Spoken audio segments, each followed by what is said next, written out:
जनाब डॉक्टर जाकिर साहब, मैं इस प्रोग्राम में आने में थोड़ा सा देर हो गई मेरे को, और अगर मैं यहाँ नहीं आ पाता तो शायद अपने आप को ज़िंदगी भर माफ़ नहीं कर पाता।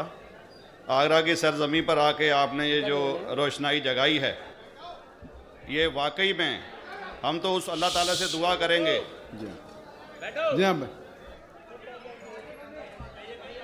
अल्लाह ताला से दुआ करेंगे कि आप जैसे 10-20 और नेक दिल और इतने पढ़े लिखे, इतने इंटेलेक्चुअल आदमी और पैदा करें, जिससे कि जाके आप भारत का कोना कोना, देश का कोना कोना रोशन करें। तहे दिल से स्वागत आपका। मेरा एक छोटा सा सवाल से पहले थोड़ा सा, एक हमारे भी गुरु ग्रंथ साहब के अंदर गुरु नानक साहब ने पूरी दुनिया का चक्कर लगाया, जिसके अंदर मक्का मदीना भी शामिल है। और जैसा कि एक सवाल इससे पहले हो चुका है कि गैर मुस्लिम जो है मक्का मदीना में अलाउड नहीं, या वहाँ का कैंटोनमेंट जो है अलाउ परमिशन नहीं देता। मगर ये तो तय है, आप मानते हैं, इस्लाम मानता है, हम मानते हैं, हमारे ग्रंथों के अंदर दर्ज है। गुरु नानक साहब के 2 चेले थे, एक बाला और एक मर्दाना, एक हिंदू और एक मुस्लिम। मर्दाना की बहुत ख्वाहिश थी कि मुसलमान जब तक पूरा मुसलमान नहीं कहलाने का हकदार, जब तक कि वो काबा का दर्शन ना कराए, तो गुरु नानक साहब उसको लेके और काबा गए। हमारे ग्रंथ के अंदर जो दर्ज है कि जब वो वहाँ पहुँचे, उन दिनों बहुत लंबा ये किस्सा है, 1 साल लगता था, और वो रूट सारा उसका वर्णन है। और वहाँ जब मक्का, जो मस्जिद के बाहर साथ ही एक दीवार थी, जहाँ पर के भारत के जो मुसलमान दर्शन करने जाते थे काबा के, वो उनको वहाँ ठहराया जाता था। वहाँ की देखभाल जो करता था वो मुल्ला जीवन करता था। जब गुरु नानक साहब अपने चेलों के साथ में वहाँ पर पड़े थे, तो सुबह जब मुल्ला जीवन वहाँ की सफाई करने के लिए आया, तो उसने देखा गुरु नानक साहब के जो पैर थे वो काबा की तरफ थे। वो गुस्से में चिल्लाया कि ये कौन काफिर है जो कि काबा की तरफ पैर करके पड़ा है, और उसने गुस्से के अंदर आके उनके पैरों को झटका दिया, दूसरी तरफ किया। तो हमारे ग्रंथ के अंदर दर्ज जो किस्सा है उसके अंदर ये है कि काबा भी उस समय हिल गया। जिधर गुरु नानक के पैर जाते थे काबा उधर मुड़ता था। तो वो ज़ोर से चिल्लाया, ये कोई हज़रत है, ये कोई औलिया है। तो उस समय के जो काजी थे मक्का के, काजी रुकनुद्दीन साहब थे, और शाह शरफ, कई हस्तियों के नाम हैं उसमें।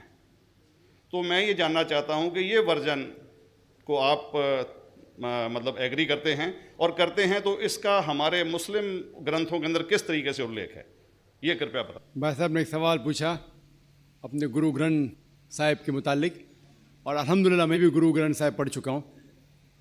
और जिस तरीके से, क्योंकि वक्त मुख्तसर सा होने की वजह से मुझे वक्त नहीं मिला कि गुरु ग्रंथ को भी कोट करूं। आपका सवाल का जवाब देने के पहले मैं आपसे ज़्यादा चाहूँगा कि इवन गुरु ग्रंथ की किताब पढ़ेंगे आप, ग्रंथ जिसे अधिग्रंथ कहते हैं, और कोई सिख से पूछेंगे कि खुदा का तसव्वुर क्या है, सबसे बेहतरीन जवाब कोई सिख दे सकेगा, वो आपको कोट करेंगे जापू जी, जो गुरु ग्रंथ साहिब अधिग्रंथ के सबसे पहले चैप्टर है, सबसे पहला श्लोक, जिसके कहते हैं जापू जी।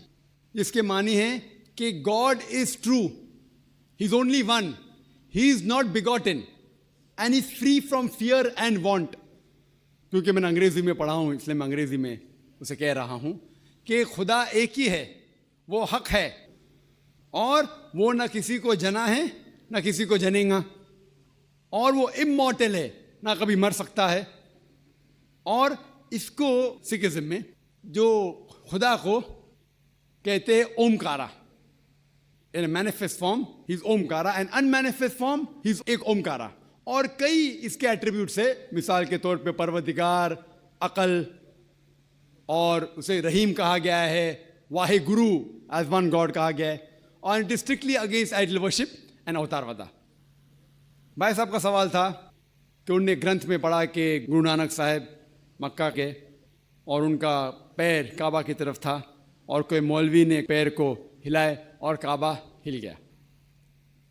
क्योंकि ये age of science and technology है, अगर कोई चीज़ जो किताब हजारों साल पहले लिखी गई है, 10,000 साल या 4,000 साल, तो शायद उसके बारे में हिस्टोरिकल रिकॉर्ड मिलना मुश्किल है। हालांकि इवन जीसस क्राइस्ट के बारे में 2000 साल हिस्टोरिकल रिकॉर्ड है, क्योंकि सिखिज्म जो एकदम नया मज़हब है, जितने मज़ाहिब के मुकाबले हिंदुस्तान में नया है, कुछ सैकड़ों साल पहले 15th सेंचुरी में, towards the end of the 15th century, Guru Nanak साहब जो पंजाब के थे, ये मज़हब तो कायम हुआ। हार्डली 400-500 ईयर, 400-500 साल। और अगर ये मान लो, सपोज मिसाल के तौर पे मान लो, मैं क्यों कह रहा हूं कि मैं नहीं चाहता हूं किसी को बुरा लगे, मान लो ये सच है, मान लो अगर 400-500 साल पहले अगर ये होता था कि काबा इधर से उधर हिल जाता था, तो हिस्टोरिकल रिकॉर्ड में बिल्कुल लिखा होता था। और कई हिस्टोरिकल रिकॉर्ड में ये नहीं कि काबा हिला इधर उधर, कई हिस्टोरिकल रिकॉर्ड आप देखेंगे। हिस्ट्री इतनी अल्हम्दुलिल्लाह 800-900 साल पहले, 1000 साल पहले जो मुगल ने किए, बिल्कुल लिखा हुआ हिस्टोरिकल रिकॉर्ड में। तो ये कहना कि गुरु नानक साहब वहाँ गए और काबा हिल गया, ये बिल्कुल साइंस के खिलाफ है, क्योंकि साइंस में कोई भी रिकॉर्ड नहीं है वहाँ के देश के रिकॉर्ड में कहीं